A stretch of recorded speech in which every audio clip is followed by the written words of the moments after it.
Chairwoman Lowey, Ranking Member Rogers, and members of the subcommittee, thank you so much for this opportunity.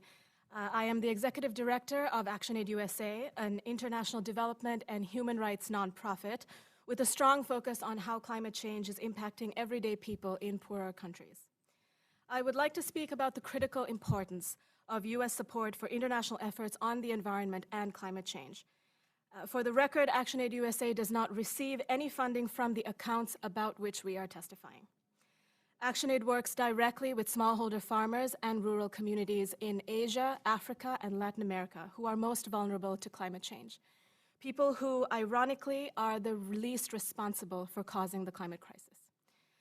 As a country that has contributed significantly to the greenhouse gas emissions that have caused climate change, and with the ability to mobilize considerable resources quickly, we believe the United States has a moral and legal responsibility to support people living in poverty and dealing with a crisis not of their own making. To do our fair share, to address the root causes of climate change, we must provide financial support for poorer countries to shift their economies to cleaner pathways. To this end, we strongly support prior U.S. appropriations for climate mitigation and adaptation programs abroad, and for multilateral institutions like the Global Environment Facility and the Least Developed Countries Fund. We also strongly support appropriations for the Green Climate Fund, or the GCF. ActionAid has followed the GCF closely since its inception.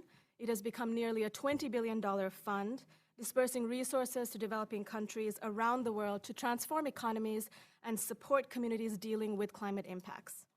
It is not a perfect institution, none are, but it is the best channel we have for ensuring support is flowing to countries that need it most.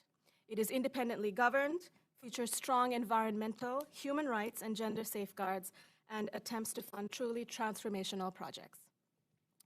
The Obama administration made a $3 billion pledge to the GCF, of which $2 billion remains outstanding.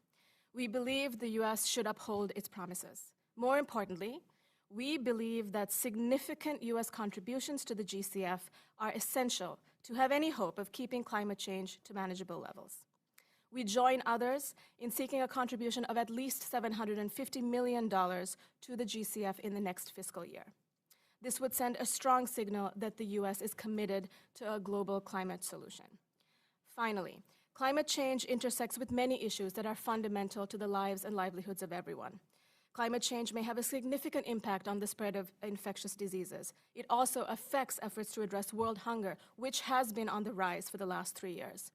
We strongly support the Global Agriculture and Food Security Program, or GASP, an innovative initiative that delivers funding for climate-resilient and sustainable agriculture where it is needed most.